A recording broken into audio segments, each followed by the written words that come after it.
હવે આગળ વાત કરીએ તો ભરૂચમાં વડ સાવિત્રી વ્રત નિમિત્તે સૌભાગ્યવતી બહેનોએ વડની પૂજા કરી પતિના લાંબા આયુષ્ય માટે પ્રાર્થના કરી હતી।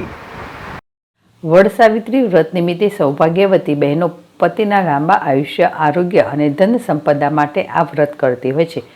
પોતાનું સિંદૂર સુરક્ષિત રહે તે હેતુથી પરણિત સ્ત્રીઓ વડની પ્રદક્ષિણા ફરતી હોય છે। પરણિત સ્ત્રીઓ શિંગદાણા, બદામ, કાજુ, પીપરમિન્ટ વગેરે મૂકીને વડની પ્રદક્ષિણા કરતી હોય છે। 108 પ્રદક્ષિણા ફરતી વખતે વડની સૂતરની દોરી બાંધવા સાથે વિષ્ણુ ભગવાનનું સ્મરણ કરતી જાય છે। આ વ્રત કરવાનો મુખ્ય હેતુ પતિના સર્વાંગી વિકાસ તેમજ સંતાનની સર્વ પ્રકારે સુખાકારી થાય તે હોય છે। આપણા શાસ્ત્રમાં ઉલ્લેખ કરાયો છે કે ધનવાન રાજકુમારી સાવિત્રી દેવીએ પણ આજના દિવસે વ્રત સંપન્ન કર્યું હતું। આજના દિવસે વડ સાવિત્રી વ્રતની કથા, વિષ્ણુ સહસ્રનામના પાઠ, શિવજીની પૂજા અર્ચના સાથે શિવજીની મહાપૂજા કરવાનું મહાત્મય રહેલું છે।